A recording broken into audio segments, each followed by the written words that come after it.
13টা বছর একাধারে গবেষণা করে উনি পেয়েছেন যদি কেউ 1 মাস একাধারে 12 থেকে 14 ঘন্টা না খেয়ে থাকতে পারে দিনের বেলায়, তখন ওর যে ন্যাচারাল ভাবে যে কোষগুলো তৈরি হয়ে আছে ওই কোষগুলো খাবার পায় না, তখন আস্তে আস্তে আশপাশে যা আছে খেতে আরম্ভ করে।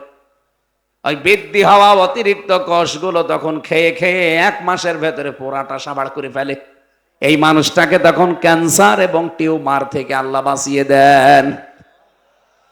চিন্তা করলেন তথ্য পাওয়া যায় কোথায়? 4,500 ধর্মগ্রন্থ আছে দুনিয়ায়। কত?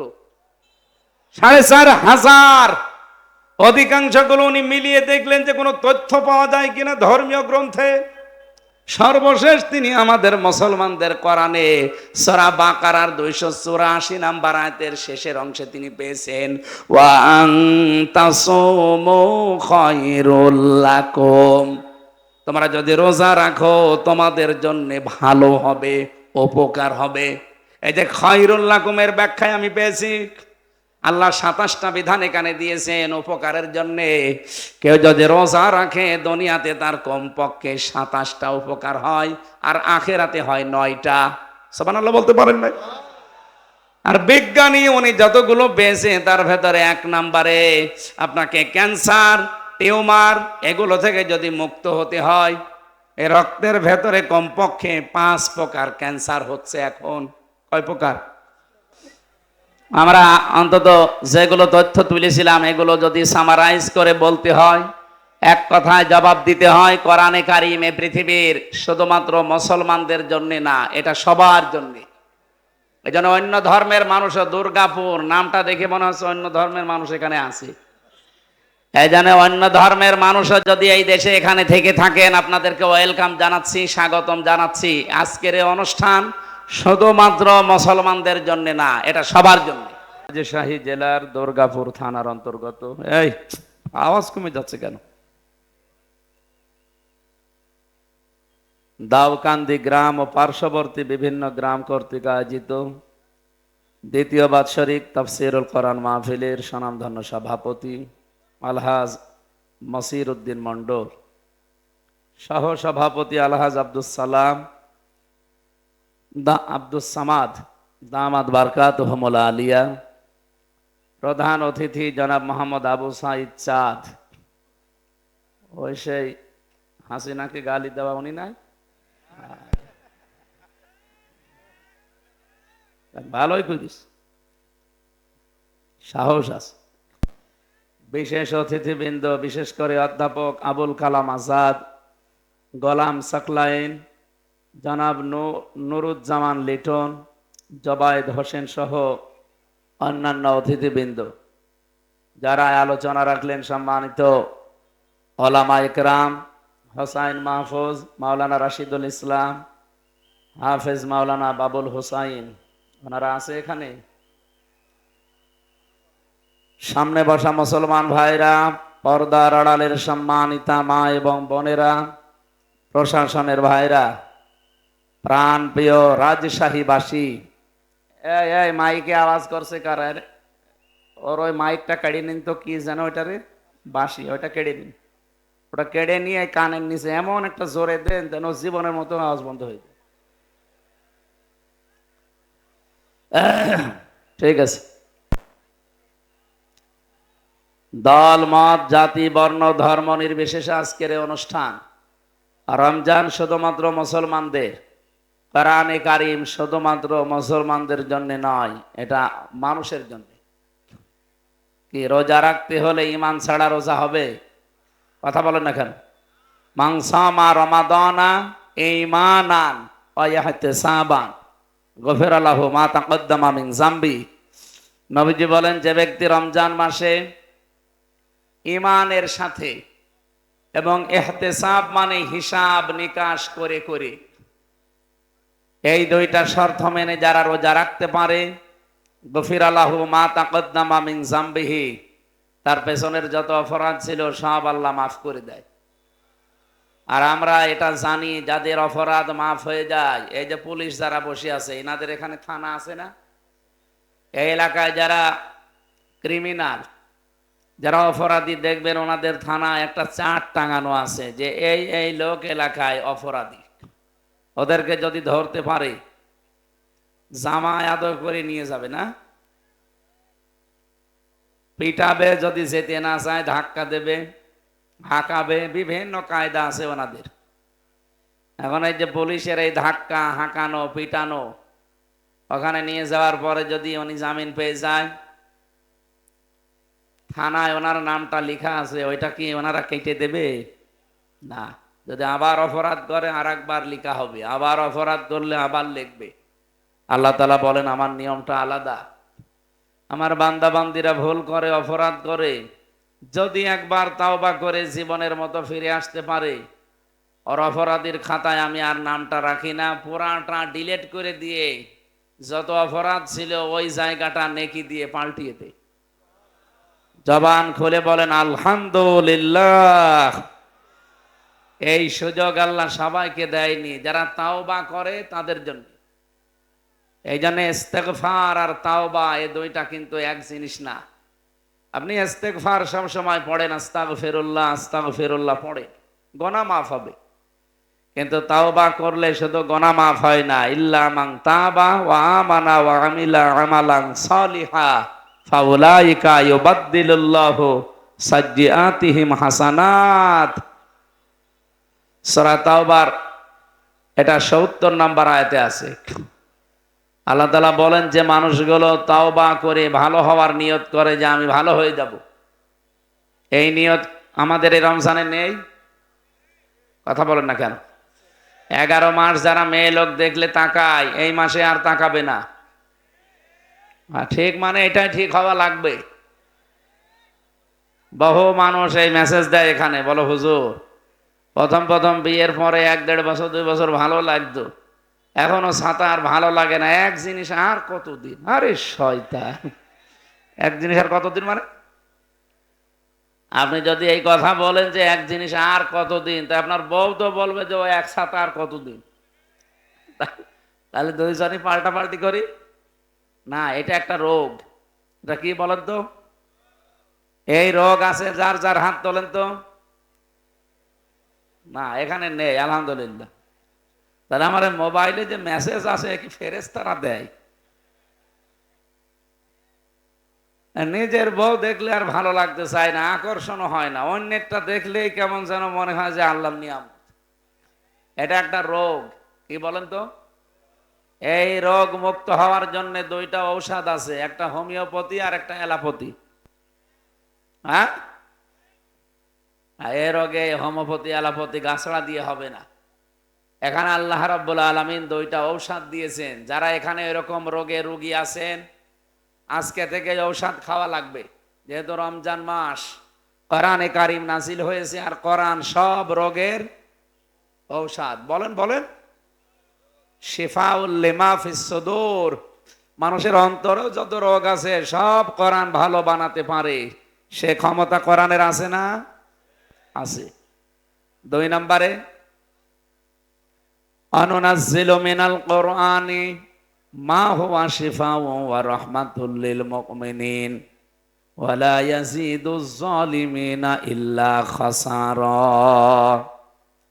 সূরা বানী ইসরাইলের 82 নম্বর আয়াতে আল্লাহ বলেন, এ কোরআন নাজিল করার ধারাবাহিকতায় এমন এমন বিধান আমি আল্লাহ দিয়েছি যেটা মুমিনদের জন্য রোগ মুক্তির কারণ। এমন কোন রোগ নেই পৃথিবীতে, শারীরিক এবং মানসিক সব রোগের ঔষধ এখানে আছে। আল্লাহ পাক বলেন, أقل للمؤمنين يغضوا من أبصارهم ويحفظوا فروجهم ذلك أزكى لهم إلى آخر آية। সূরা নূরের ভেতরে আছে 30 নম্বর আয়াত। এটা রব্বুল আলামিন বলেন, মুমিন পুরুষদেরকে আপনি বলেন তারা পরনারী দেখলেই যেন আগে চোখ নিচের দিকে করে। তাহলে প্রথম ঔষধ, মেয়ে লোক দেখলেই, সে যেই হোক, চোখ নিচের দিকে করা লাগবে। শুধু 14 জন মহিলা বাদ দিয়ে। কয়জন? এই ক্লাস চলছে, এটা জবাব দিতে পারেন না? কয়জন? বলেন। 14 জনের ভেতরে আপনার মা আছে, আপনার বোন আছে, আপনার মেয়ে আছে, আপনার খালা আছে, আপনার ফুফু আছে।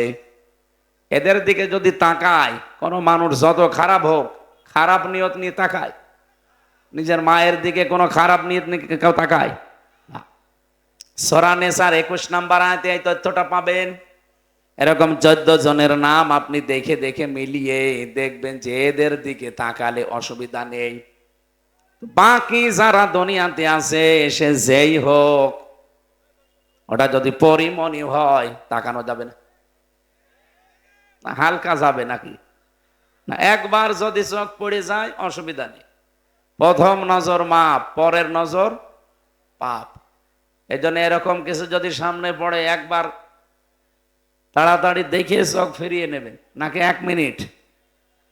বলে একবার দেখা যখন জায়েজ আছে, একবার আমি 1 মিনিট তাকিয়ে থাকলাম না। চোখ যদি এরকম পড়ে যায় সঙ্গে সঙ্গে নিচের দিকে করবেন। আমি আবার বলছি, মেয়ে লোকের দিকে তাকানো যাবে না তা না। কয়জন বলেন বলেন?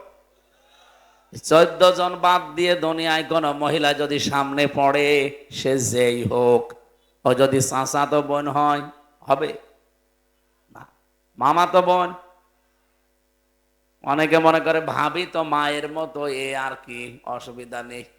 কে বলিস আপনাকে? আপনার ভাই মরে গেলে যে ভাবির সাথে আপনার বিয়ে জায়েজ আছে আপনি টের পাচ্ছেন? আপনার বাবা মরে গেলে আপনার মায়ের সাথে আপনার বিয়ে জায়েজ আছে। বুঝতেছেন কথা? বুঝতেছেন? তাহলে উল্টা পাল্টা ফতোয়া বের করবেন না যে ভাবি আমার মায়ের মতো। কিসের মায়ের মতো? এগুলো সব শয়তান শিখিয়েছে আপনাকে। এই পৃথিবীতে পুরুষ মানুষের জন্য সবচাইতে ভয়ঙ্কর হচ্ছে 2 জন নারী। নবীজি বলেন এরা মৃত্যুর মতো, একটা ভাবি আর একটা শালী। ভাবি আর শালী যাদের আছে হাত তোলেন তো। ওই এলাকায় বিয়ে শাদী বন্ধ হয়ে গেছে। ঠিক আছে, আল্লাহর ওলি এখানেও আছে। খুব চিন্তা ভাবনা কিন্তু এই 2 জায়গায় ঈমান রাখা এখানে বড় কঠিন হয়ে দাঁড়ায়। কারণ শয়তান এই জায়গায় এত বড় বড় জাল পিষায়, আপনি সে জাল থেকে মুক্ত হওয়া বড় কঠিন। নেক্সট সুরতে শয়তান এখানে এসে ধোকা দেয় যে শালী ছোট বোনের মতো। এই জায়গা আছে বউ ধুয়ে শালী নিয়ে আল্লাহ রাস্তা চলে গেছে। এই জন্যে একজন পুরুষের জন্যে ইমানের বড় পরীক্ষা কয়জন মহিলা বলেন তো? আরো জোরে বলেন। একজন আপনার শালী আর একজন আপনার ভাবি। নবীজি বলেন দুইটাই মরণের সমতুল্য। মৃত্যু দেখলে মানুষ যেমন ভয় পায়, এই দুইটার থেকে যেন এরকম ভয় পায়। এই কথা বুঝতেছেন? এই বসুক, ওর যদি ভালো লাগে মাটিতে বসতে, আপনার সমস্যা কি? থাক, বাড়িতে যে পোশাক ধুয়ে দেবেন। ঠিক আছে, বসেন বসেন। দ্বিতীয় নম্বর, একজন মেয়ে লোকের জন্য 2 জন পুরুষ মানুষ সবচাইতে বড় ভয়ঙ্কর। এদের কাছে ঈমান রাখা না রাখা কষ্ট হয়ে পড়বে। আল্লাহর নবী এই 2 জন পুরুষকেও মৃত্যু সমতুল্য ঘোষণা দিয়েছেন। একজন দেবর, নাম কি? 2 নাম্বার দুলা ভাই। আমি বেঁচে গেছি যে আমি কারো দুলা ভাই না, চাচা তো মামা তো খালা তো আছে, তো নিজেরটা আর নেই। ম্যাডামই একেবারে লাস্ট, তো আমরা কেউ দুলু ভাই বলে ডাকে না, আপনারা ডাকেন না। দোলা ভাই যাদের আছে, মেয়েরা সাবধান থাকবেন এই জায়গায়। না, এখানে দায়িত্বশীল যারা বাবা বড় ভাই, এরা কিন্তু গুনাহগার হয়ে যাচ্ছে আমরা। আমার নিজের ছোট বোনকে বাবা তার মেয়েকে দোলা ভাইয়ের কাছে আল্লাহ রাস্তায় দিয়ে উনি সুবহান আল্লাহ তসবিহ টিপতেছে। অসময়ে মসজিদে বসে বসে সুবহান আল্লাহ পড়ছে। কি দাদা আপনি অসময় মসজিদে সুবহান আল্লাহ পড়েন? মানে এখন কি সময় মসজিদে আসার? না, বাড়িতে তো থাকা যাচ্ছে না। ওই মেজ মেয়ের দেবর এসেছে, আমার ছোট মেয়ে নিয়ে যাই আর কি ফাজলামি চলছে, বাড়িতে আর থাকতে পারলাম না, এই জন্য মসজিদে এসে সুবহান আল্লাহ পড়ছি। ওর সুবহান আল্লাহ মাথার উপরে উঠবে? বলেন। আপনার মসজিদ থেকে আগে বের হন, আগে যে আপনার ছোট মেয়েকে ওখান থেকে সরান, তারপরে একবার বলেন সুবহান আল্লাহ, যে আল্লাহ তুমি পবিত্র। আল্লাহ যেমন পবিত্র, আল্লাহর বিধানও পবিত্র না? কথা বললেন না কেন? তো এখানে যে বিধানটা ছিল আল্লাহর, এই বিধানের নাম কি? পর্দা। নাম কি? এই যে শালীর সাথে দোলা ভাইয়ের এখানে পর্দা ছিল না, এই বিধানটাই আপনি নষ্ট করে মসজিদে সুবহানাল্লাহ পড়ছেন, জীবনেও হবে না সুবহানাল্লাহ। কারণ আল্লাহ পবিত্র, তার বিধানও আপনাকে পবিত্র রাখা লাগবে, পরিবারকে, সমাজকে, রাষ্ট্রকে। আর আমরা এটাই চাই। আপনি এইটাকে যদি কেউ রাজনীতি মনে করে, এই যে চাঁপাইনবাবগঞ্জের হারুন আর হারুনের বউ দুইজন মিলে এই আগস্টের 5 তারিখের পর থেকে আরম্ভ করিস, যে দেশের আলেমরা, ধর্ম ব্যবসায়ী, এরা রাজনীতি করে, এমনকি একটা দলের নাম ধরে বিষোদ্গার করে, এগুলোর মাথা খারাপ হয়ে গেছে। কারণ বাংলাদেশে আন্তর্জাতিক যে জরিপগুলো এখন মাসে মাসে প্রকাশ পায়, আর কিছু মানুষের মাথা খারাপ হয়ে যায়। আপনি টের পাচ্ছেন দেশের অবস্থা এখন? খ্রিস্টানরা রিপোর্ট পাঠিয়েছে, আমরা বানাইনি ভাই। খ্রিস্টানরা তো আমাদের এমনি দেখতে পারে না, তারা আন্তর্জাতিকভাবে 257টা দেশের রিপোর্ট বানিয়েছে। আমি 2টা পড়লাম। এটা এই দেখে কোরআন শরীফ আমার সামনে, আমি বানিয়ে বলছি না, আমি 2টা পড়েছি। 1 নম্বরে 257টা দেশ পৃথিবীতে। মাইক্রোসফট নাম শুনেছেন? এটা তো সব মুসলমানরা চালায় নাকি? এরা রিপোর্ট বের করে জানাচ্ছে 257টা দেশে যারা ক্ষমতায় ছিল, এর ভেতরে 10 জন সবচাইতে নিকৃষ্ট মানুষ। তার 1 নম্বরে হাসিনা, 2 নম্বরে বাশার আল আসাদ, 3 নম্বরে নেতানিয়াহু। যাদের নাম বলছি সব তো আল্লাহর ওলি। যাই হোক, আমি কিছু মনে করতাম না, কিন্তু 1 নম্বরে নামটা আমাদের কন্যার। কি কন্যা পেলাম আমরা বলেন? এমন একটা কন্যা পেয়েছি, ওনার নাম পৃথিবীর নিকৃষ্ট মানুষদের তালিকায় 1 নম্বরে। এটাকে আমি বানিয়েছি? বলেন তো, পৃথিবীর মানুষের তৈরি করা তালিকায় যদি উনি একটা হাসি মানুষ, ওনারে কেন 1 নম্বরে দিয়েছে? আয়না ঘরের কারণে। এটা যে মানবতার সাথে কত বড় কৌতুক, আমি নিজে তো টের পেয়েছি 10 দিন। 3 বছর জেলে থেকেও আমি এত কষ্ট পাইনি, ওই 10 দিনে যে ঝড় আমার উপর দিয়ে গেছে। আর যারা 8 বছর পড়ে আছে, ব্যারিস্টার আরমানের মতো, আমান আজমির মতো 10 বছর পড়ে আছে, বলেন তো তারা কি অবস্থায় পার করেছে? 8টা বছর, 10টা বছর। নিজেকে ওই জায়গায় একটু দাঁড় করান, আপনি 5 দিন থাকতে পারবেন? এই অবস্থা তৈরি করার পরে তারা তালিকা বের করেছে যে পৃথিবীর নিকৃষ্ট মানুষ এই মেয়েটা। কারণ এত কঠিন হতে পারে মানুষের হৃদয়। রিমান্ডে আমার আগে একজনকে নিয়ে গিয়েছিল, ওই সময় ছাত্র দল করত, চট্টগ্রামে বাড়ি। ও ওর পরে আমার সিরিয়াল ছিল যে আমারে নিয়ে আমারে নখগুলো তুলবে। এই যে পুলিশ বসে আছে, এরা এগুলো করতো। এরা না, এদের ভাইরা। এদের বললে তো ঝামেলা, কারণ আমার দোলা ভাইও পুলিশ। ছাতাবাজ এ দোলা ভাইয়ের ঘাড়ে পড়বে।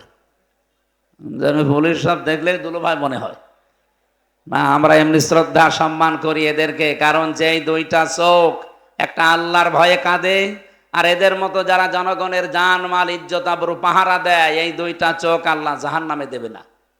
এই জন্য আপনারা যারা প্রশাসনে আছেন, এই চাকরিটা শুধু চাকরি না, এটা একটা ইবাদত। মনে করবেন মহান পেশায় আছি, এই পৃথিবীর শ্রেষ্ঠ পেশা এই প্রশাসনের পেশা। কারণ নবীজি তাদের নাম ধরেই বলেছে, এদেরকে আল্লাহ পাক কোনোদিন জাহান্নামে এই চোখ এক জায়গায় জ্বালাবেন না। সুবহানাল্লাহ বলতে পারেন না? তাহলে এই পোশাকটা পরে যে দায়িত্বে আছে, এটা কি শুধু দায়িত্ব? এটা একটা ইবাদত।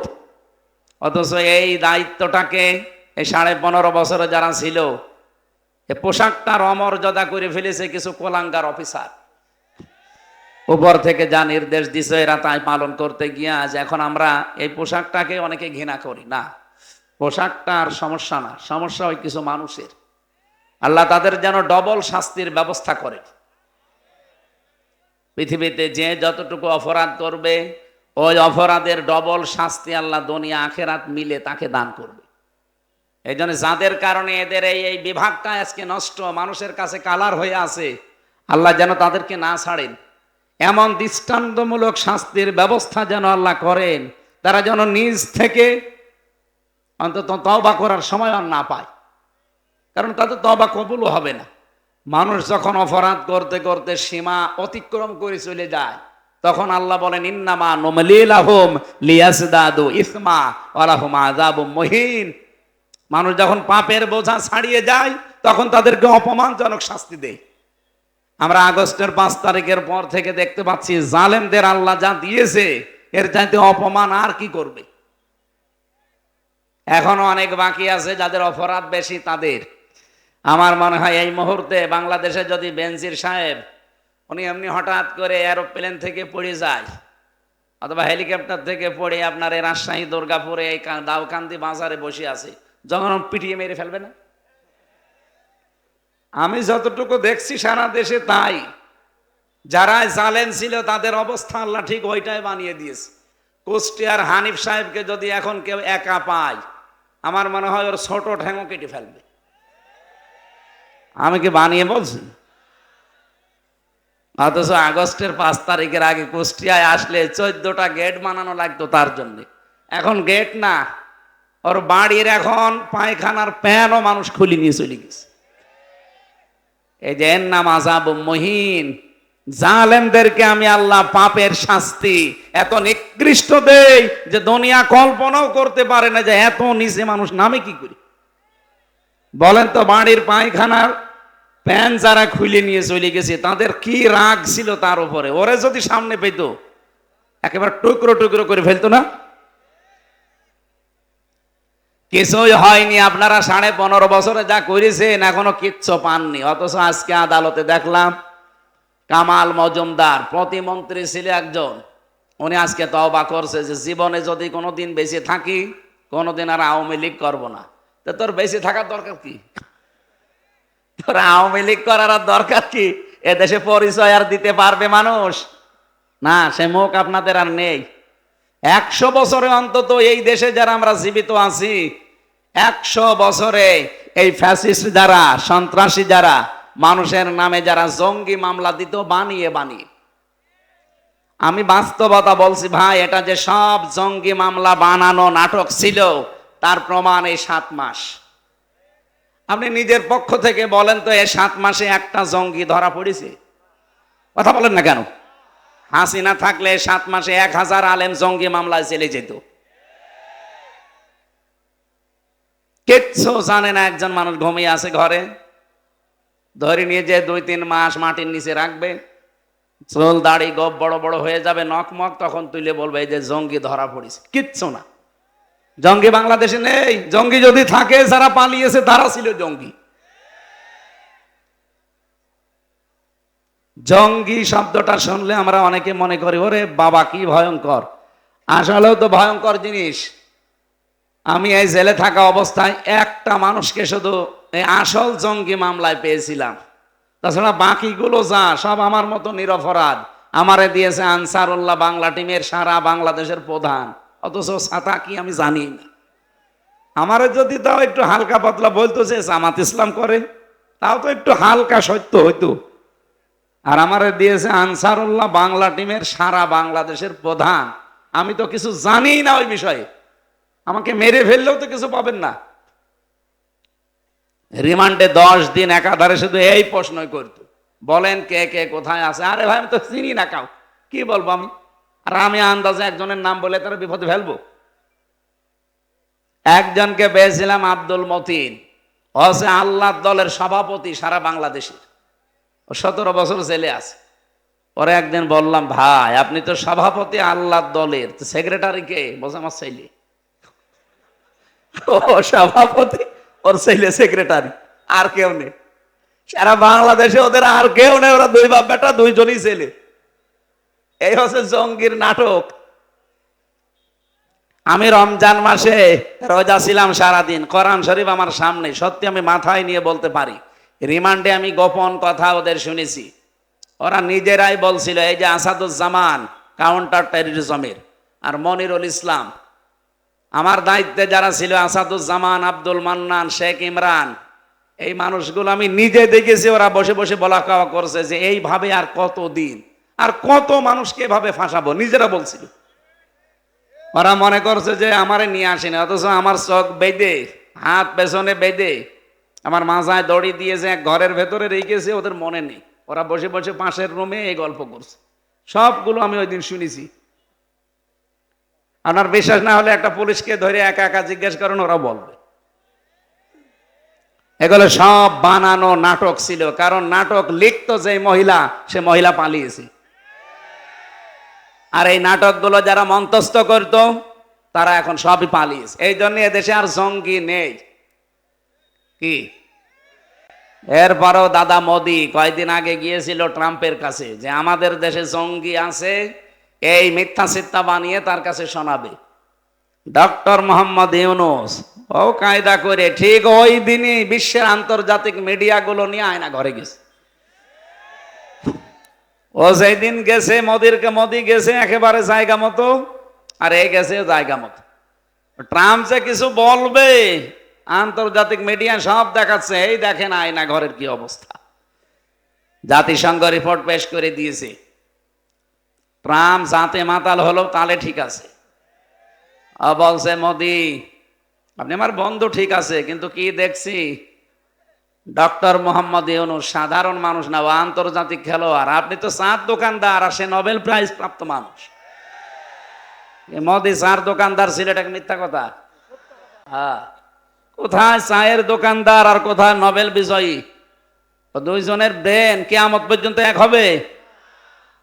ওদের ব্রেন শুধু মিথ্যা কথা বলা, কারণ গরুর মদ খায় তো। হ্যাঁ, সত্য যেটা সেটা বলছি, ওরা গরুর মদ খায় না, এই জন্য ওদের ব্রেনের ভেতরে শুধু মিথ্যা কথা। আন্তর্জাতিক রিপোর্ট বের হচ্ছে, পৃথিবীতে 257টা দেশ, সবচাইতে বেশি মিথ্যা তথ্য ছড়ায় ভারত। আমি ভারত বিদ্বেষী না, ভারতে আমার হাজারো মুসলমান, অনেক হিন্দু ভাইরা আছে, কিন্তু উগ্র যারা এই মোদি দাদার মুরিদ, এদেরকে তো মেনে নেওয়া সম্ভব না। এই মানুষগুলো নাকি মাটির নিচে, এরা এখন মন্দির খোঁজে, তাও যেখানে সেখানে না, যেখানে মসজিদ সেই জায়গায় নাকি 500 বছর আগে মন্দির ছিল। পিটিয়ে সোজা করা দরকার শয়তানগুলোকে। পৃথিবীর মানুষেরা মাটির নিচে পায় তেল, গ্যাস, সোনা, রূপা, আর শয়তানরা শুধু মন্দির পায়। মিথ্যা কথা বানিয়ে বলার জন্য গেছে, আর একেবারে মুখের উপরে মনে হচ্ছে বাড়া ভাতে লবণ দিয়েছে, খা। ও বলেছে যে মোদি, এটা তোমার ব্যাপার আর হাসিনার ব্যাপার, এ বিষয়ে আমাকে কথা বলবা না। আমি বলবো কি, ইউনূস কি খেলা খেলেছে দেখেছো? আমি এখন মুখ খুললে সারা বিশ্ব থেকে আমার উপরে চাপ আসবে। বাস্তবতা এইটাই। আমি যে কথা বলছিলাম, এই যে আয়না ঘরের এই বিষয়টা, এই মানুষগুলো এত কঠিন আচরণ করত। আমার আগে যে ছাত্র দলের যে ভাইকে নিয়ে গেল, ওর নখগুলো তোলার সময় আমাকে এসে চিৎকার করে করে কাঁদছিল আর বলছিল, ভাই আমার এরকম চেয়ারে বসিয়ে দিয়েছিল, দিয়ে চেয়ারের ওপরে হাত বাঁধা, পা বাঁধা, ক্লিপ দিয়ে আটক করে দেয়, গলার সাথে বেল্ট লাগানো, এই কালো কাপড় দিয়ে তো মুখটা বাঁধা, আর নড়াচড়া করার ক্ষমতা আছে আপনার? এই অবস্থা। হঠাৎ একটা সুইচে টিপ দেবে, একবারে 1 মিনিটে 120 বার ঘুরবে। আপনি বুঝতেছেন বাস্তবতা? করান তো আপনি। 1 মিনিটে যদি 120 বার হয়, 1 সেকেন্ডে কয়বার? অথচ মাথাটা কি চক্কর দেয়, 1 মিনিট পরে মনে হবে আমি 8-10টা দুনিয়া দেখতে পাচ্ছি।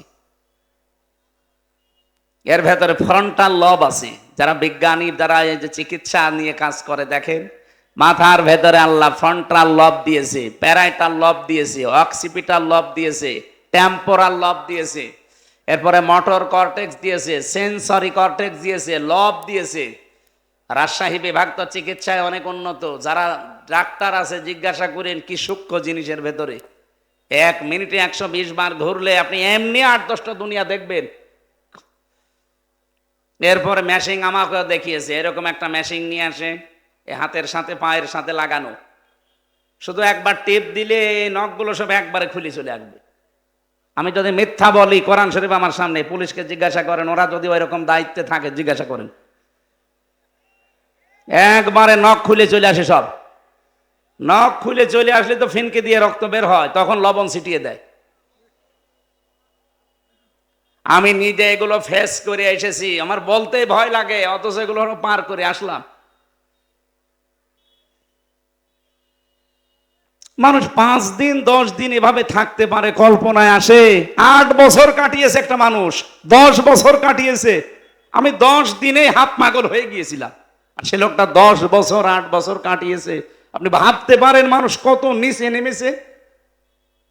এই জন্য আন্তর্জাতিক ভাবে পৃথিবীতে 1 নাম্বার নিকৃষ্ট মানুষের তালিকায় নাম এসেছে মহিলার। 2 নম্বরে নাম পেয়েছি বাশার আল আসাদ, কয়েকদিন আগে পালিয়েছি। 3 নম্বরে নেতানিয়াহু, এটা হাজার হাজার লক্ষ লক্ষ মুসলমানদেরকে বিনা কারণে তাদের বাড়ি ঘর থেকে উৎখাত করছে, দুনিয়া থেকে বিদায় করছে। এটা 1 নাম্বার রিপোর্ট। 2 নাম্বার রিপোর্ট পেয়েছি 257টা রাষ্ট্রের ভেতরে বাংলাদেশ দিয়ে তার একটা রিপোর্ট দিয়েছে। ভাই এগুলো পড়বেন। আমি দেখেছি এই রিপোর্টে আগস্টের 5 তারিখের আগে মাত্র 100 জনের 15 জন মানুষ চাইতো যে দেশে ইসলাম কায়েম হোক। কতজন? 100 জনের মাত্র 15 জন। তার ভেতরে হয়তো এই ভাই একজন হবে। হ্যাঁ, আমি সত্যি কথা বলছি। 100 জনের মাত্র 15 জন, তার ভেতরে এই ভাইয়ের মতো হয়তো সারা বাংলাদেশ মিলে একজন। হিসাব করেন। অথচ যে ফেব্রুয়ারির 28 তারিখের রিপোর্ট আবার শেষ হয়েছে, মার্চের 1 তারিখ আবার বের হয়েছে। এই রিপোর্টে দেখা যাচ্ছে 100 জনের 66 জন মানুষ এখন চাচ্ছে বাংলাদেশে ইসলাম কায়েম। মাত্র 7 মাসও হয়নি, এখনো 2 দিন বাকি আছে। কি আজকে 3 তারিখ না? 7 মাস হতে এখনো কয়দিন? এখনো 2 দিন। 7 মাসও হয়নি, 15 থেকে 66 জন চলে এসেছে। আপনি আর 6 মাস যেতে দেন, এদেশের 100 জনের 100 জন মানুষ বলবে যে আমরা এই দেশে কোরআনের বিধান চাই। এটা অনেকে বুঝে ফেলেছে, তো এই জন্য বলে কোরআনের মাহফিলে এসে রাজনীতি করে, এটা ধর্ম ব্যবসা। আরে শয়তান, তুমি যে দুর্নীতি করে টিন চুরি করে ধরা পড়ো। কে? শুল্কমুক্ত গাড়ি সরকারের, সেটা বিক্রি করে দিয়ে উনি জেলে যায়। সরকারি ত্রাণের টিন বিক্রি করে চুরি করে জেলে যায়। দলের জন্য, মানবতার জন্য, আল্লাহর জন্য, ইসলামের জন্য একদিনও জেল খেটেছে হারুন? না, 2 বার জেলে গেছে, 2 বারই তার নিজের ব্যক্তিগত গোনার কারণে।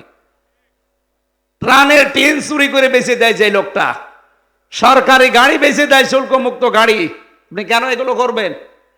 আপনার মুখে কোনোদিন একামতে দিনের কর্মীদের বিরুদ্ধে সমালোচনা মানায়? কোরআনের মাহফিলে এসে রাজনীতি করা লাগবে না, অর্থনীতি করা লাগবে, যেটা আলেম ছাড়া তারা বুঝবে। আপনার বলে দেওয়ার দরকার কি? আপনার পেটে বম মারলে আপনি একটা আয়াত শুদ্ধ করে বলতে পারবেন? যারা বলে কোরআনের সাথে রাজনীতির সম্পর্ক নেই, আমি ওপেন চ্যালেঞ্জ দিচ্ছি। আমার ছোট্ট মাথার ভেতরে 918 জায়গায় আমি পেয়েছি কোরআন দিয়ে এই দুনিয়ায় রাজনীতি করা লাগবে। যাদের মাথা এরকম বড় বড় তারা তো আরো বেশি পাবে। আমার এই ছোট মাথায় যদি 918 জায়গায় পাই, যারা আরো বেশি পড়াশোনা করে তারা আরো বেশি পাবে না? আর উনি বলতেছে না কোরআনের সাথে রাজনীতির সম্পর্ক নেই, এটা মুনাফিকের কথা। আর এটা যদি কেউ বিশ্বাস নিয়ে বলে থাকে তার ঈমান নেই। এই কথা বলছেন না কেন? আল্লাহ যেটা বলে ওটার বাইরে কথা বললে তার ঈমান থাকে? বলেন। এই যে কাদিয়ানীদেরকে আমরা কাফের বলি, কেন বলি? কারণ 6666টা অথবা 6236টা আয়াত, একটা প্রসিদ্ধ একটা বিশুদ্ধ, দুইটাই ঠিক আছে। ওরা পড়া কোরআন শরীফ মানে না তা না, 6666টি আয়াত ওরা বিশ্বাসও করে, কম বেশি তারা মানেও। শুধু একটা আয়াতের 4 ভাগের 1 ভাগ ওরা বিশ্বাসও করে না, মানেও না। ওটা সূরা আহজাবের 40 নম্বর আয়াতের মাঝের অংশের একটা শব্দ আছে, মা কানা মুহাম্মাদুন আবা আহাদিম মির রিজালিকুম ওয়ালাকির রাসূলুল্লাহ ওয়া খাতামান নাবিয়্যিন। কত বড় আয়াত না? এই ছোট আয়াত, কত বড় আয়াত পড়লাম। ওরা পুরা কোরআন শরীফের অন্য আয়াত তো বিশ্বাস করেও মানেও। এই আয়াত মানে প্রথম 3টা মানে, মা কানা মুহাম্মাদ ঠিক আছে, আবা আহাদিম মির রিজালিকুম এটাও ঠিক আছে, ওয়ালাকির রাসূলুল্লাহ এইটাও ঠিক আছে, কিন্তু খাতামান নাবিয়্যিন আমাদের নবী শেষ নবী এটা ওরা মানেও না, বিশ্বাসও করে না। ওরা বলে গোলাম আহমদ কাদিয়ানী শেষ নবী। আপনি শুধু নাউজুবিল্লাহ পড়ে শেষ করে দিলেন, এখান থেকে কিছু নেওয়া যায় না। কোরআন শরীফে আমি নিজে দেখেছি ওদের কাদিয়ানীদের মসজিদ, ঢাকার বকশীবাজারে ওই যে আলিয়া মাদ্রাসার পাশে আহমদিয়া জামাতের মসজিদ আছে, গেটে একজন দারোয়ান বসে আছে, যারে তারে ঢুকতে দেয় না। ওদের বিশ্বাসে যারা বিশ্বাসী তাদেরকে ঢোকায়।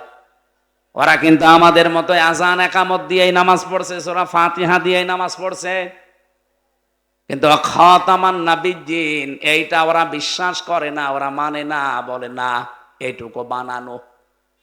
কোরআনে কারিমের শুধু এতটুকু একটা শব্দ, চারটা মাত্র অক্ষর, খ আলিফ তা মিম, খতাম। খতাম মানে শেষ।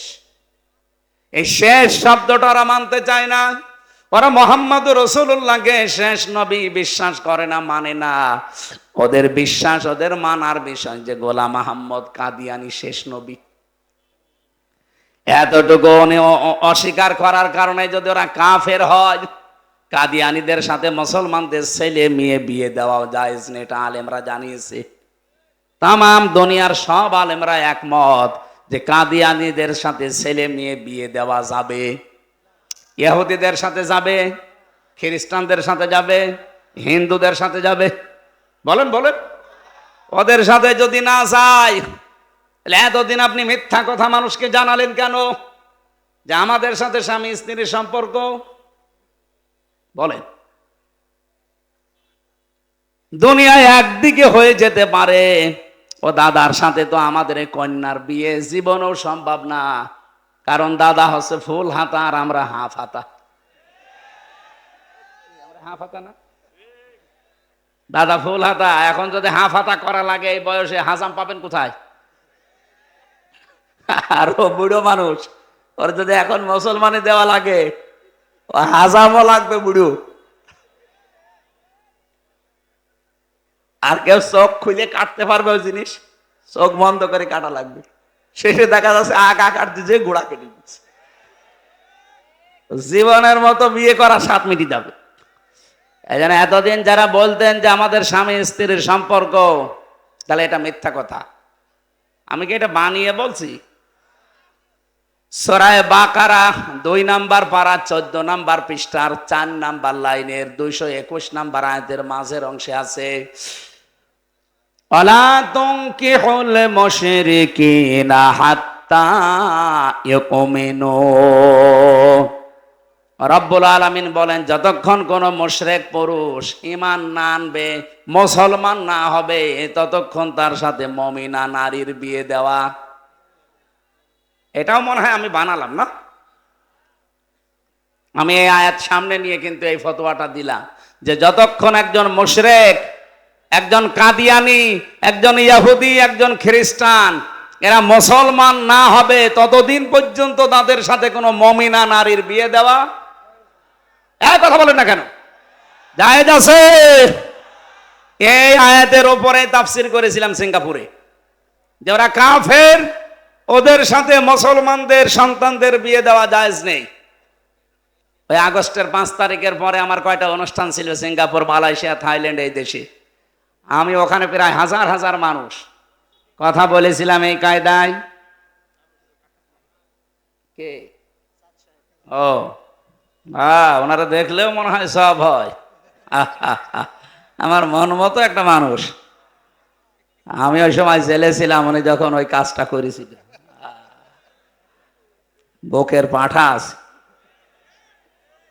রাজশাহীর কৃতি সন্তান, আল্লাহ রাব্বুল আলামিন তার মাথাকে যেন আরো উঁচা করে। এই আপনি দাঁড়িয়ে আছেন মানে? বসেন বসেন। আমার ভাইরা,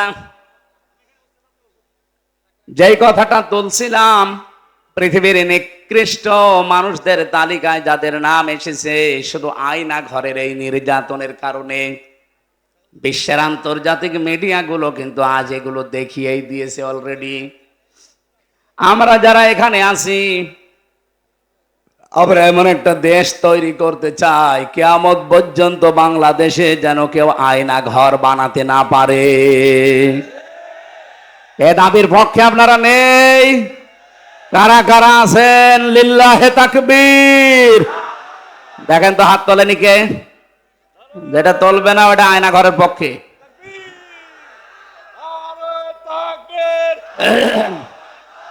আল কোরআনের আলো,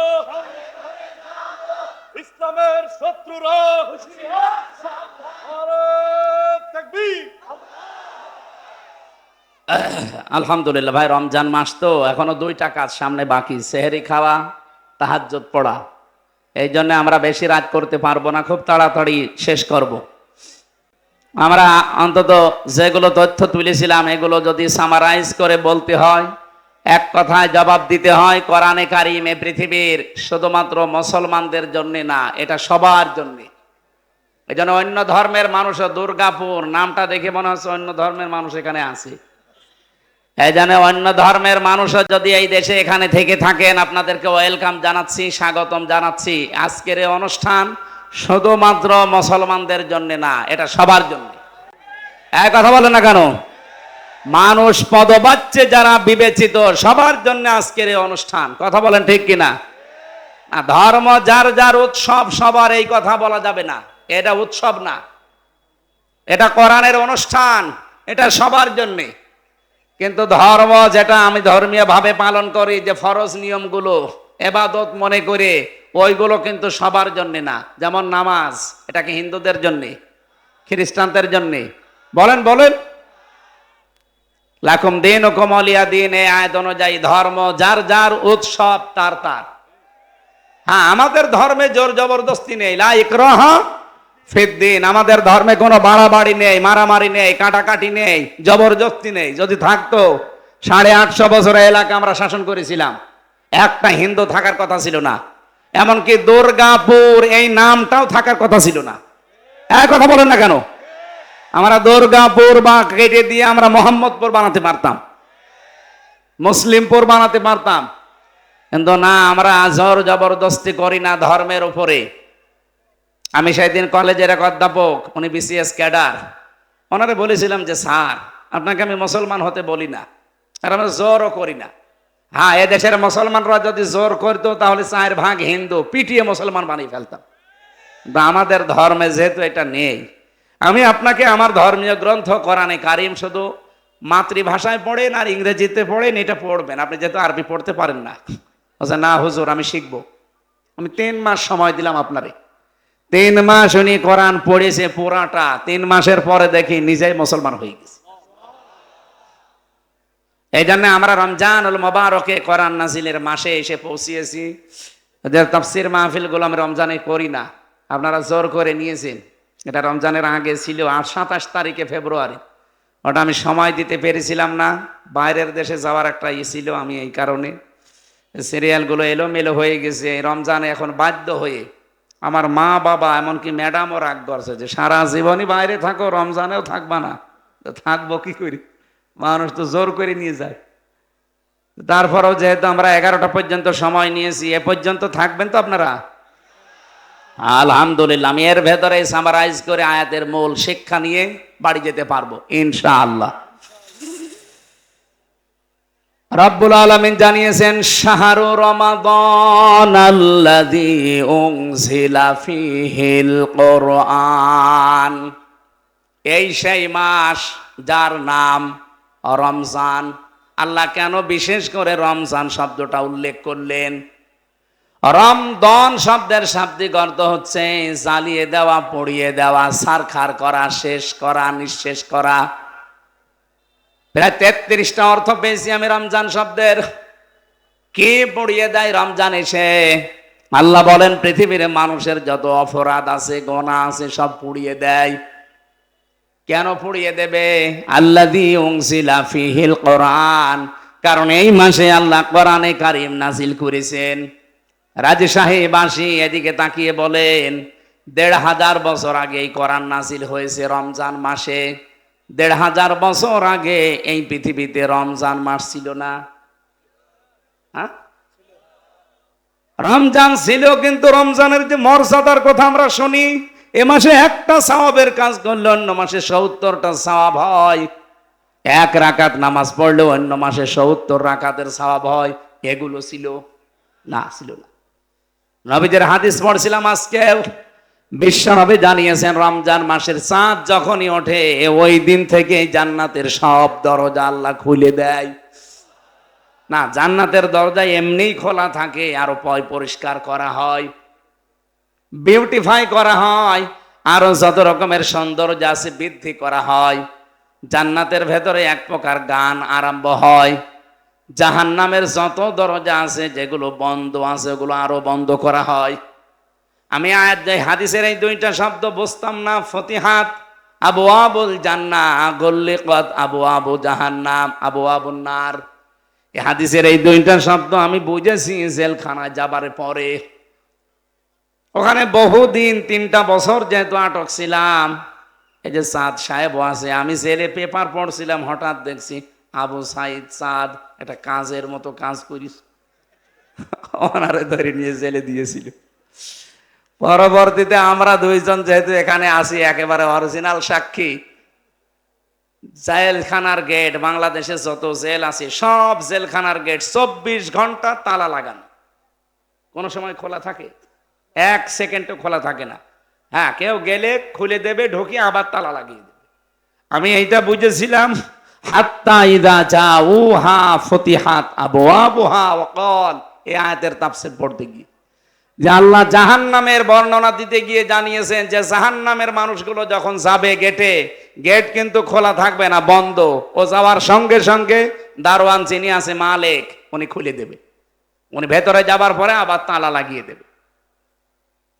কিন্তু জান্নাতের কথা এই আয়াতের পরে আছে সূরা যুমারে।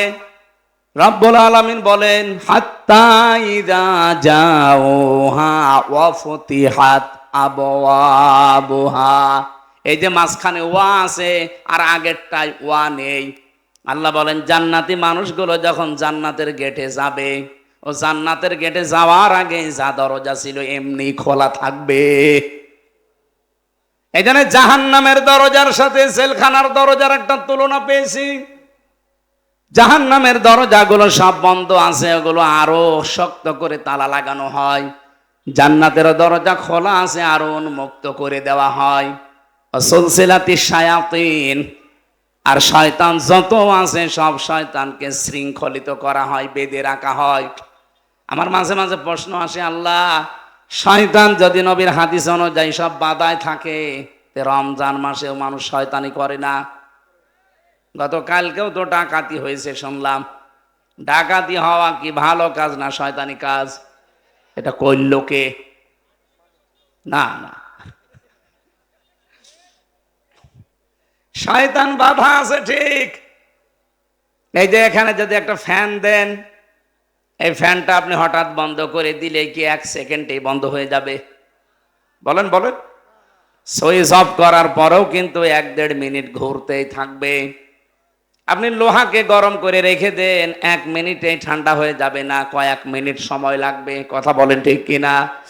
আমরা যারা 11 মাস অপরাধে লিপ্ত থাকি, গোনার কাজকে গোনাই মনে করে না, এই মানুষগুলো 11 মাস অপরাধ করতে করতে করতে রমজান এসে পৌঁছায়। রমজান মাস আসলে যেহেতু শয়তান বাধা পড়ে যায়, শৃঙ্খলিত হয়ে যায়, এই মানুষটার ভেতরেও শয়তানি আর কাজ করে না। 11 মাস যে ফোর্স ছিল, এই ফোর্সটা তো আর বাধা নেই, চলতেই থাকে চলতেই থাকে।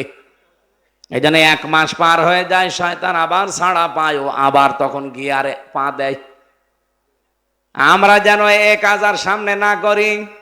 রমজান এসেছে আমাদেরকে বেঁধে ফেলার জন্যে, সংযমী হওয়ার জন্যে। আল্লাহ পাক বলেন রমজান, এই কোরআন শরীফ আমি নাজিল করলাম, এর আগেও তো রমজান ছিল, এর দাম ছিল না, শয়তান বাধা হইতো না এর আগে রমজানে। জান্নাতের দরজাগুলো আরো বেশি উন্মুক্ত করা হতো না, জাহান্নামের দরজাগুলো আরো এইটে দেওয়া হতো না। খালি মাত্র কোরআনের কারণে এই যে এইগুলো সব আমি করি, এত মর্যাদা দিয়েছি কোরআনের কারণে রমজানকে। রাব্বুল আলামিন বলেন রমজানের দাম এত বাড়ার পেছনে কারণ হচ্ছে যেহেতু কোরআন, তোমাদের উচিত হবে রমজানে কোরআনের সাথে সম্পর্ক বৃদ্ধি করে রমজানের আসল ফায়দা হাসিল করা। দুঃখজনক হলেও সত্য, 2 দিন পার হয়ে 3 দিন চলছি আমরা, অথচ এখনো অনেক মানুষ কোরআনের কাছে আসা আরম্ভ করেনি।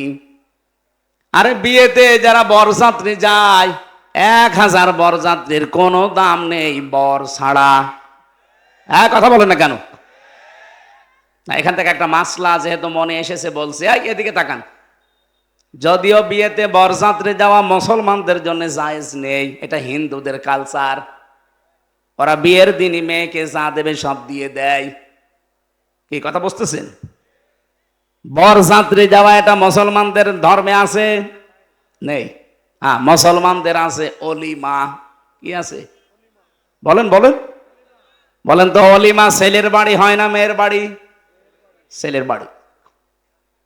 অথচ আমাদের দেশে পুরা ইসলাম আমরা পাল্টিয়ে ফেলেছি, অলিমার খবর নেই। এখানে অধিকাংশ মানুষ বিয়ে করার সময় বরযাত্রী নিয়ে যাচ্ছে মেয়ের বাড়ি 200-300।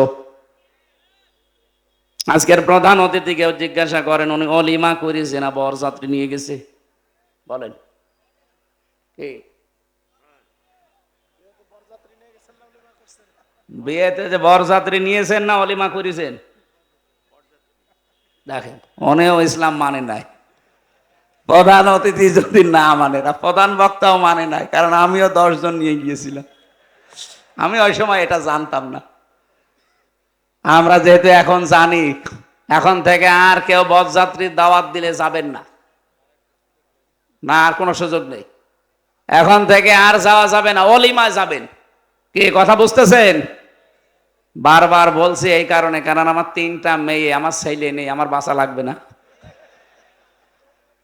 না, তারপরেও যেহেতু ইসলামে নেই, আমরা এটা আর সামনে যেন না করি। আমরা যেহেতু বুঝি যে বরযাত্রীর কোনো মূল্য নেই, 1000, 2000, 5000 হলেও যদি বর না থাকে, এমনকি যদি বর না এসে বরযাত্রী খাবার আগেই খেয়ে নেয়, মেয়ের বাবা আমার মনে হয় পিটিয়ে খাবার আবার বের করে নেবে। এ কথা বলেন না কেন? যেই দাম মর্যাদা, এত ইজ্জত রমজানের সব গোনা পুড়িয়ে দেবে, তারা আসল বরকে, সেইটাই আপনি জানেন না। তার সাথে আপনার সম্পর্ক ভালো না। কেন আজকে থেকে নিয়ত করা যাচ্ছে না, পাক্কা নিয়ত, যে 1 মাসের ভেতরে আল্লাহর কালাম আমি শিখবই। তাও যেমন তেমন ভাবে না, এটা আমি শিখবো একেবারে শুদ্ধ করে। আমরা যারা মুসলিম আছি, অন্তত যে যেখানে আছি ওই জায়গা থেকে আজকে নিয়ত করে যান যে রমজানে আমি কোরআন শিখবই। অনেকে মনে করতে পারে আমার 70 বছর বয়স, আমার দাঁত পড়ে গেছে, আমার হবে হবে না। মানে আমার বাবার বয়স তো কত, এখন প্রায় 64-র উপরে হবে। উনি এখন কায়দা পড়া আরম্ভ করেছে আমার ছোট মেয়েটা দেখে দেখে। তোমার ছোট মেয়ে 4 বছর বয়সে যদি কোরআন পড়তে পারে, আর আমি 64 বছরও পড়তে পারবো না। মাঝে মাঝে আমার বাড়িতে বেড়াতে আসলে আমার মেয়ের ধরে, দাদা সূরা কাউসার বলেন তো। কাউসার বলে তোমার আব্বার ভাষায়। আমার আব্বার ভাষা বলেন, 3টা আয়াত পড়লে 9টা ভুল যায়। আমার ছোট মেয়েটা নাকি লজ্জা দেয়, আমার বলছে তোর এই মেয়ের কারণে আমার কোরআন এখন শেখা লাগছে। এখন একটা উস্তাদ ঠিক করেছে, এক হুজুর, মাসে মাসে তারা টাকা দিয়ে বলছে আমার শিখিয়ে দেন, অন্তত নাতির কাছে যে যেন লজ্জায় পড়তে না হয়। লজ্জার খাতিরে তারপরে এই বয়সে তো শিখতেছে, সবাইকে শেখা লাগবে ভাই। তালেবে এলেম শুধু 8 বছর 10 বছর বয়সের না। এ আবু সাইদ চাঁদ সাহেবের এখন মনে হয় 60 বছর 65 বছর, তাতে কি এই বয়সেও যদি শেখে উনিও তালেবে এলেম। আর তালেবে এলেম মরে গেলে তার কোনো হিসাব নেই, বিনা হিসাবে বিনা বিচারে জান্নাতি। এটা কিসের কারণে বলেন তো? রব্বুল আলামিন 4টা জাতির ঘটনা উল্লেখ করেছেন কোরআনে। এরপরে তিনি 4 জায়গায় দিয়েছেন সূরা কমারের ভেতরে। 17 নম্বর আয়াত, 22 নম্বর আয়াত, 32 নম্বর আয়াত, 40 নম্বর আয়াত। ওয়ালাকাদ ইয়াসসারনাল কুরআনা লিযিকরি ফাহাল মিন মুদ্দাকির। অবশ্যই আমি আমার এই কোরআনকে তোমাদের জন্য সহজ করে দিয়েছি, বোঝার জন্য, পড়ার জন্য। ফাহাল মিন মুদ্দাকির, এখান থেকে উপদেশ নেওয়াও সহজ। কেউ কি আছো যে কোরআন থেকে উপদেশ নিতে পারো? কে বলছেন? বলেন বলেন। আমি পড়া আয়াতগুলো তাফসীর পড়ে দেখেছি সূরা কমারের। আল্লাহ এত বেশি আফসোস করেছেন এই আয়াতগুলো নিয়ে, যে আমার বান্দাদের প্রতি আফসোস আমার। ফাল মিম মুদ্দাকির। এত সহজ করে দিলাম আমার এই বাণীটা, আমার এই কালামটা, এরপরও দেখি আমার অনেক বান্দা বান্দি না, এর কাছে আসে না, উপদেশও নেয় না। আমরা যে যেই বয়সের আছি ভাইরা, দল মত এই মুহূর্তে সব বাদ। আমি আল্লাহর কালামে 1 মাসে না শিখে মরতে চাই না। কি কথা বলেন না কেন? পুলিশ ভাইদেরকেও বলছি, সময় পেলে আগে এটা শিখে নেন। বয়স আপনার যাই থাক, এটা শেখাই লাগবে। কর্মজীবন যার যেটা আছে কোনো অসুবিধা নেই। যদি চুরি করা না হয়, ডাকাতি করা না হয়, ছিনতাই করা না হয়, মানুষকে ধোঁকাবাজি করে ফাঁকি দেওয়া না হয়, চাঁদাবাজি না হয়, যেভাবেই কর্মজীবনে আছেন যদি রাস্তা ঝাড়ু দেন, এইটাও ভালো কাজ। যে যেই কাজে আছেন সবার কর্মজীবনের দাম আছে। আমার প্রত্যেকের ওপরে আমার আহ্বান, আপনারা এইটা এই রোজার মাঝে শিখবেন। এই পারবেন না? আল্লাহ বলছেন এটা সহজ, আপনি পারবেন না মানে? পুরা কোরআন শরীফ না পারলে অন্তত 10টা সূরা একটু টার্গেট নেন যে আপনি শুদ্ধ করে পড়তে চাই। আমি নামাজের ভেতরে যখন অর্থ ব্যাখ্যাটা মনে মনে ভেবে পড়বেন, দেখবেন নামাজের ভেতরে একটা আলাদা শান্তি পাবেন। বাংলা এটারে বলা হয় অনির্বচন সুখ। এখানে যারা বাংলার ছাত্র আছে, শব্দটা কিন্তু অনেক কঠিন। অনির্বচন সুখ, এটা পাওয়ার জন্য আপনাকে নামাজের ভেতরে খুশু তৈরি করা লাগবে। আর এটার একমাত্র পদ্ধতি কোরআন বোঝা, তাছাড়া আপনি পাবেন না। হযরতে ওমর ফারুক উনি নামাজে দাঁড়ালে তেলাওয়াতে উনি কাঁদতেন, 3-4 কাতার মানুষ পেছনে শুনতে পেত ওনার কান্না। আর আমরা এমন নামাজ পড়ি, অনেকে নামাজের ভেতরে হাসে। কি আপনি নামাজের ভেতরে হাসতেছেন, টের পাচ্ছেন? আপনি কি বলেন? হ্যাঁ, টের পান না, এই জন্য আপনার হাসি আসে। হযরত ওমর এত জোরে কন্দন করতেন নামাজে তেলাওয়াত করতে করতে, 3-4 কাতার মানুষ শুনতে পেত যখন কাঁদতেছে। যখন পড়তেন জাহান্নামের আযাবের আয়াতগুলো, এমনি চোখ দিয়ে তার পানি চলে আসতো। আমরা ওই সিস্টেমে এগিয়ে যাই। এই পৃথিবীতে আমার যতটুকু ধারণা, কোরআন বুঝলে, পড়লে আর মেনে নিলে মানুষ এমনি অন্যায় ছেড়ে দেবে। আমার ভাইরা, রমজান মাসের যতগুলো উপকার আমি তাফসিরের ভেতরে পড়েছি এবং বিজ্ঞানের সাথে মিলিয়ে, তার ভেতরে একটা বলছি। এই এদিকে তাকান। এই 2017 সালে জাপানের এক বিজ্ঞানী, চিকিৎসা বিজ্ঞানী, উনি এই তথ্যটা দিয়েছে। উনি নোবেল পুরস্কার পেয়েছে। ইউশোনারি ওসামি এই লোকটার নাম। এই সাতাদের নাম তো উলট পালট উচ্চারণ করতে মুখ বাঁকা হয়ে যায়। এই ইউশোনারি ওসামি, উনি 3.5 হাত বডি নিয়ে চিন্তা ভাবনা করে এই তথ্যটা বের করেছে। এই জন্য ওনাকে নোবেলও দিয়েছে। উনি বলছে শরীরের ভেতরে প্রায় 2 কোটি কোষ আছে। অটোফেজির নাম শোনেননি? এই 2 কোটি কোষ, এগুলো শরীরকে সুস্থ রাখার জন্য খুব দরকার। কিন্তু আমরা যে 11-12 মাস একাধারে খাবার খেতেই থাকি, এই একাধারে যারা খাবার খায়, এই কোষগুলো তখন পাশে একটা একটা করে বৃদ্ধি হতে থাকে। এই যে অতিরিক্ত যে কোষগুলো, এই কোষ 2 কোটির উপরে চলে গেলে এই 2টা রোগ আপনার শরীরে দেখা দেবে, মাস্ট বি। 1 নম্বরে ক্যান্সার, আর 2 নম্বরে টিউমার। এই 2টা আপনার শরীরে দেখা দেবে যদি একাধারে খাবার খেতে থাকেন। উনি চিন্তা করলেন যে এই কোষ মুক্ত করার জন্য কি করা যায় দেখি।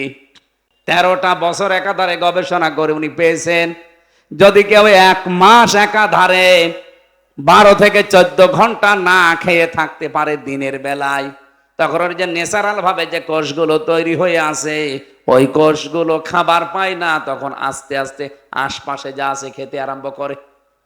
ওই বৃদ্ধি হওয়া অতিরিক্ত কোষগুলো তখন খেয়ে খেয়ে 1 মাসের ভেতরে পুরাটা সাবাড় করে ফেলে। এই মানুষটাকে তখন ক্যান্সার এবং টিউমার থেকে আল্লাহ বাঁচিয়ে দেন। চিন্তা করলেন তথ্য পাওয়া যায় কোথায়? 4,500 ধর্মগ্রন্থ আছে দুনিয়ায়। কত? 4,500। অধিকাংশগুলো উনি মিলিয়ে দেখলেন যে কোনো তথ্য পাওয়া যায় কিনা ধর্মীয় গ্রন্থে। সর্বশেষ তিনি আমাদের মুসলমানদের কোরআনে সূরা বাকারার 284 নাম্বার আয়াতের শেষের অংশে তিনি পেয়েছেন ওয়া আন তাসুমু খায়রুল লাকুম, তোমরা যদি রোজা রাখো তোমাদের জন্য ভালো হবে, উপকার হবে। এই যে খায়রুল লাকুমের ব্যাখ্যায় আমি পেয়েছি আল্লাহ 27টা বিধান এখানে দিয়েছেন উপকারের জন্য। কেউ যদি রোজা রাখে দুনিয়াতে তার কমপক্ষে 27টা উপকার হয়, আর আখেরাতে হয় 9টা। সুবহানাল্লাহ বলতে পারেন না? আর বিজ্ঞানী উনি যতগুলো পেয়েছে তার ভেতরে 1 নম্বরে আপনাকে ক্যান্সার, টিউমার এগুলো থেকে যদি মুক্ত হতে হয়, এই রক্তের ভেতরে কমপক্ষে 5 প্রকার ক্যান্সার হচ্ছে এখন। কয় প্রকার?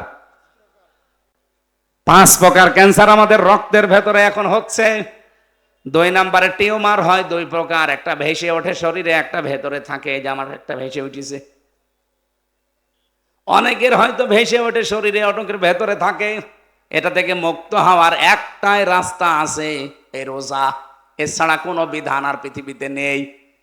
কারণ মুসলমানদের এই ধর্মের ভেতরে যেটা পাওয়া যায়, 1 মাস একাধারে দিনের বেলায় কমপক্ষে 30 দিন আমাদের না খেয়ে থাকা কি ফরজ? বলেন বলেন। এটা ফরজ আল্লাহ এমনি করেননি। যতগুলো ফরজ নিয়ম আমি কোরআনে পেয়েছি, কোন ফরজ নিয়মের আগে আমার আল্লাহ কাতাবা আমি পাইনি। কিন্তু রোজার কথা বলতে গিয়ে আল্লাহ কাতাবা দিয়েছেন, ইয়া আইয়ুহাল্লাযীনা আমানু কুতিবা আলাইকুমুস সিয়াম। ও হে যারা ইমানের দাবি করো, রোজা নামে এই বিধানটা কিন্তু আমি আল্লাহ ফরজ করে দিয়েছি, এমনি না, লিখে দিয়েছি। আজকের এই জমিনটা যদি আমি চাঁদ সাহেবকে বলে জান দিয়ে দিলাম, আমার এই কথার কোনো মূল্য আছে না। কিন্তু যদি বলে এটা লিখে দিলাম, সই স্বাক্ষর করে, এই যে দলিল আছে নেন স্টাম্প করা, এই জায়গার দাম নেই। আমি তো মানুষ একই, আগে শুধু মুখ দিয়ে বললাম কোনোই দাম নেই, আর পরে আমি লিখে দলিল করে দিয়েছি এই জমির দাম এখন 10 লাখ। এই কথা বলছেন না কেন?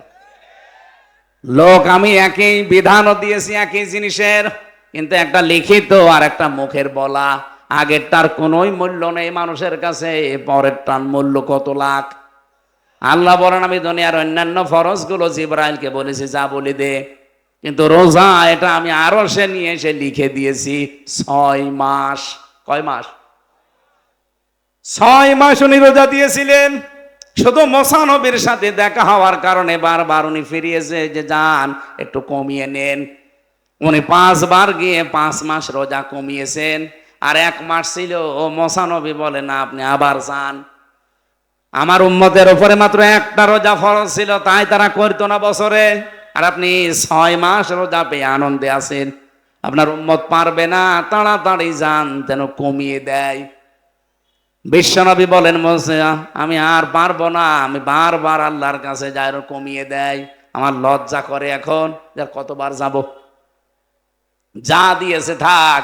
সঙ্গে সঙ্গে জিবরাইল এসে বলে হে রাসূল, আল্লাহ কিন্তু সিদ্ধান্ত নিয়ে লিখে দিয়েছিলেন 6 মাসই, শুধু আপনার কনসিডারের কারণে এগুলো আল্লাহ কমিয়েছে। আল্লাহ যেটা লেখে ওইটা ফাইনাল, ওটার কোনোদিন নড়ন চড়ন পরিবর্তন, আরো জোরে বলেন, পরিবর্তন হবে। যেহেতু আমি লিখেই ফেলেছি, ও আর কোনো কাটাকাটি নেই। আপনার উম্মতদেরকে যে বলবেন ওরা যদি 1 মাসও হক আদায় করে রোজা রাখতে পারে, আমি আল্লাহ 6 মাস রোজা রাখার সওয়াব তাদেরকে দিয়ে দেব। এজন্য সেই সুযোগ এখন চলছে। কত মানুষ দোহাই দেয় হুজুর আমার গ্যাস, আমি পারি না। আরে শয়তান, রোজা রাখলে গ্যাস আরো ভালো হয়। যারা বলে আমার ডায়াবেটিস, আপনার কি ডায়াবেটিস আমার চাইতে বেশি? জেলখানায় 3 বছরে আমার ডায়াবেটিস 27, অথচ 3 দিন রোজা রেখে মনে হচ্ছে যে আমি আরো ভালো আছি। আপনি রোজা রাখলে বিজ্ঞান এখন বলছে আপনার ডায়াবেটিস কন্ট্রোলে চলে আসবে। আল্লাহর চাইতে তো বড় বিজ্ঞানী আপনি না। আপনার শরীরের অতিরিক্ত এই যে ক্ষতিকারক যে কোষগুলো, এগুলো খেয়ে খেয়ে আপনাকে সুস্থ রাখবে। এই জন্য সুস্থ যদি থাকতে চান রোজা রাখা লাগবে। এ পৃথিবীতে একজন মানুষের জীবনী পড়েছি, তিনি সারা জীবনই সুস্থ ছিলেন, তার 1 দিন 2 দিন না, 950 বছর। হযরত নূহ আলাইহিস সালাম তার পুরা জীবন পড়ে তাফসিরে আমি দেখেছি তিনি সারা জীবনই রোজা রেখেছেন, এই জন্য তিনি সুস্থ ছিলেন। সুবহানাল্লাহ বলতে পারেন না? তারা আল্লাহর এই বিধান রোজা রেখে যদি সুস্থ থাকতে পারে, আমরা কেন পারবো না? আজকে থেকে যারা রোজা রাখেন না, খুব ভালো করে সতর্ক থাকবেন। মেয়েদের শুধু ওই 3 দিন 5 দিন 7 দিন 10 দিন যেগুলো শরীর খারাপ থাকে, ওই কয়টা দিন বাদ দিয়ে বাকি দিন রোজা রাখা লাগবে।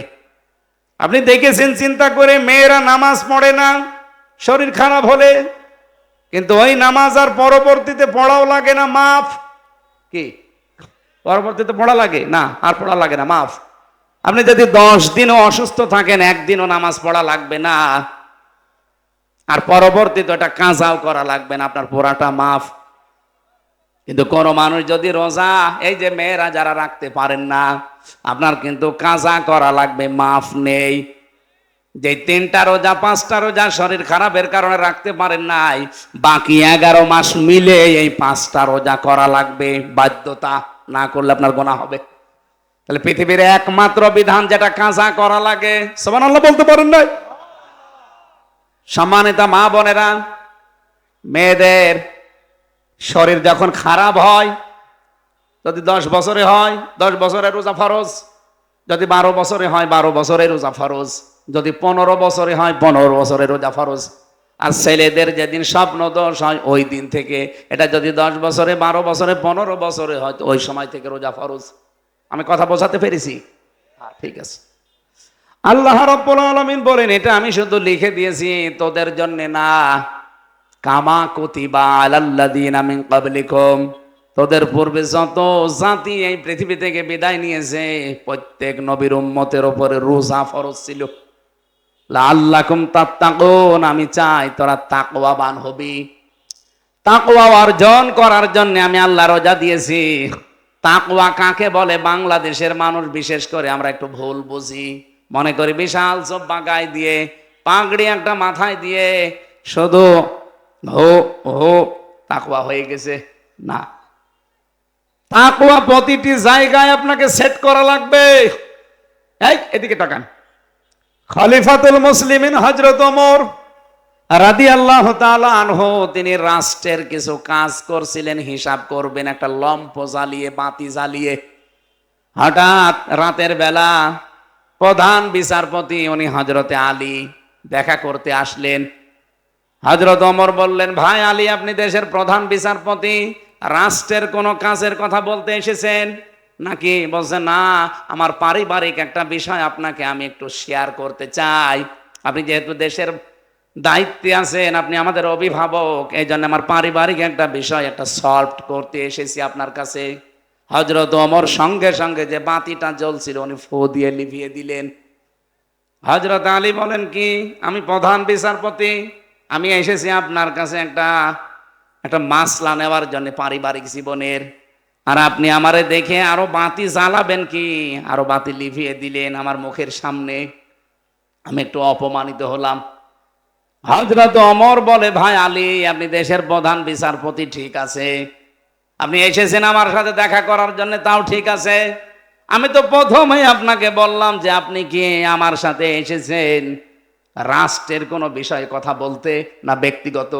আপনি যেই বললেন যে ব্যক্তিগত পারিবারিক জীবন নিয়ে, তখন কিন্তু আমি বাতিয়ে লিভিয়ে দিলাম, কারণ আমি এতক্ষণ যা কাজ করছিলাম রাষ্ট্রের গুরুত্বপূর্ণ কাজ, এই জন্য রাষ্ট্রের টাকা খরচ করে এই তেল পুড়িয়েছি। এখন আপনি পারিবারিক জীবন নিয়ে কথা বলবেন, আপনার সাথে আমার 2-4 মিনিট যদি এখন খরচ হয়, তো পারিবারিক জীবনের গল্প করার জন্য তো এ রাষ্ট্র আমারে টাকা দেয়নি। এটার নাম তাকওয়া। এটার নাম কি? এই তাকওয়া যদি বাংলাদেশের 1628 জন মানুষের ভেতরে তৈরি হয়ে যেত, বাংলাদেশটা আজকে সিঙ্গাপুরের উপরে চলে যেত। কোনো অভাব নেই এই দেশে, অভাব শুধু মানুষের তাকওয়ার। এই কথা বলেন না কেন? দরবেশের মতো মানুষ এত বড় দাড়ি নিয়ে 36,000 কোটি টাকা চুরি করিস, এর তাকওয়া আছে? এই জন্য তাকওয়া অর্জন করার জন্য যেহেতু রমজান এসেছে, আমি একটা উদাহরণ যা দিলাম, এইরকম গুলো যদি আমরা সেট করতে পারতাম বাংলাদেশের প্রত্যেকটা দিক আর বিভাগে, একটা দিক আর বিভাগ দুর্নীতি যুক্ত হতো না, সব দুর্নীতি মুক্ত হতো। তাকওয়া কারে বলে? এই যে চিকিৎসা বিজ্ঞান, আজ বাংলাদেশের চিকিৎসা যারা করে বিশাল বড় বড় দাড়ি নিয়ে উনি লিখতেছে, অথচ ঔষধ কোম্পানির লোক এসে বলে স্যার আমারটা লেখেন, আপনার জন্য এরকম কিছু আছে। উনি তখন আস্তে করে ওনার ঔষধ লিখে আবার বলে দেয় যে পপুলারে যাবা, এই কথা বলেন না কেন, মাদারল্যান্ডে যাবা, অন্য কোনো জায়গায় পরীক্ষা করলে হবে না। আমি তো নিজের রাজশাহীতে পরীক্ষিত, এই কারণে আমি বলছি। আমার ওই বড় মেয়েটাকে নিয়ে এসেছিলাম একবার 18 সালের দিকে, আমি ডাক্তারের নাম বললাম না, আল্লাহর নামে নাম তার, হ্যাঁ আব্দুল, এরপরে আমি আর বললাম না, খুব বড় ডাক্তার, 1000 টাকা ওনার ভিজিট। ওনারে লেখানোর পরে উনি একবারেই বলছে যে এই 10-12টা এইগুলো সব করে নিয়ে আস। উনি আবার লিখে দিয়েছে নিচে। চিন্তা করলাম এখানে একজন পরিচিত মানুষ আছে, আমি ওখানে যাব না, আমার জায়গায় যাই। আল্লাহ করে নিয়ে এসে দেখিয়েছি, আমি যাইনি, প্রথমে ম্যাডাম গেছে, ওটা না দেখিয়ে ছুড়ে ফেলে দিয়েছে। এখানে করতে বললাম সেখানে না করে কেন? আপনার দরকার কি? আপনার রিপোর্ট ঠিক থাকলে সমস্যা কি? পরবর্তীতে যেখানে গিয়েছিলাম, ভাই এরকম সমস্যা করছে, এরপরে রাজশাহীর ডাক্তার ফাতেমা সিদ্দিকা আছে না, আপারে বললাম যে এরকম, বলছে যে আমি জানি, ওদের সাথে সব লাইন লাইন লাইন করা আছে। আপনার দাড়ি যত বড় হোক ভাই, আপনি 5 ওয়াক্ত না, তাহাজ্জুদ মিলে আরো 6 ওয়াক্ত নামাজ পড়েন, জীবনেও কোনো ইবাদত বন্দেগী আপনার কবুল হবে না, কারণ আপনার ভেতরে তাকওয়া নেই। এই কথা বলেন না কেন? এটা কি শুধু চিকিৎসা বিভাগে? প্রত্যেকটা বিভাগে। পুলিশদের ভেতরে এটা নেই না, সবাই না ভাই, পুলিশদের ভেতরে আমি আল্লাহর ওলি পেয়েছি। আমি যে পুলিশকে, যে ওসি সাহেবকে পড়াতাম কুষ্টিয়ায়, প্রথমে আমার সামনে 10 লাখ টাকা এসেছিল ঘুষ। ওই হিরোইন ধরা পড়েছে 1 কোটি টাকার, ও এসে তখন আমি আবার ঘুষের আয়াতি পড়াচ্ছিলাম, লা তাকুলু আমওয়ালাকুম বাইনাকুম বিল বাতিল, যে ঘুষ খাওয়া যাবে না। উনি এসে বলছে স্যার এটা রাখেন হাদিয়াটা, আর আমার ওই জিনিসটা একটু ছেড়ে দিন।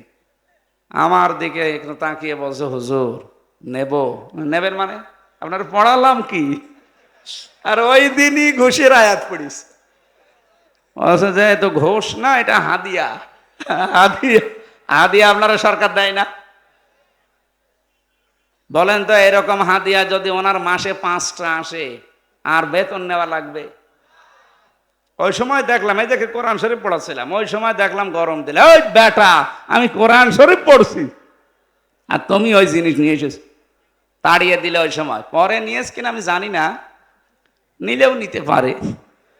কিন্তু এইরকম আল্লাহর ওলি 5টা যদি এরকম হাদিয়া পায় মাসে, ওর বেতনের কয় টাকা হয়? এই জন্য সব বিভাগে তাকওয়া দরকার। কি বলেন তো? আপনারা মন খারাপ করবেন কিনা আমি জানি না, নিজে দেখেছি এবং পড়ছি শুনছি। এই জন্য মাওলানা মতিয়ার রহমান নিজামী একটা আলেম মানুষ, উনি মন্ত্রী ছিলেন, উনি পুলিশ ছিলেন না, উনি মন্ত্রী ছিলেন, তাও 2টা মন্ত্রণালয় চালিয়েছে। মন্ত্রণালয় চালানোর পরে 26 টাকা বেশি হয়েছে, ওইটা সরকারকে ফেরত দিয়েছে। পৃথিবীর ইতিহাসে এই প্রথম। আপনি যে আল্লাহর ওলি খুঁজে পান না, চলে যান সেই বরিশালে, সেই চট্টগ্রামে। আল্লাহর ওলি এইটা না যে মন্ত্রণালয় চালানোর পরেও 26 টাকা মাত্র ফেরত দিতে পারে। তাকওয়া দেখার জন্য শুধু জব্বা আর পাগড়ি দেখলে হয় না, তাকওয়া এর না। তার কি প্রয়োজন ছিল না? তার বাড়িতে পরশুদিন গিয়েছিলাম, কি অবস্থা বাড়িটার, এখনো পর্যন্ত মাটির দেওয়াল আর টিনের চাল।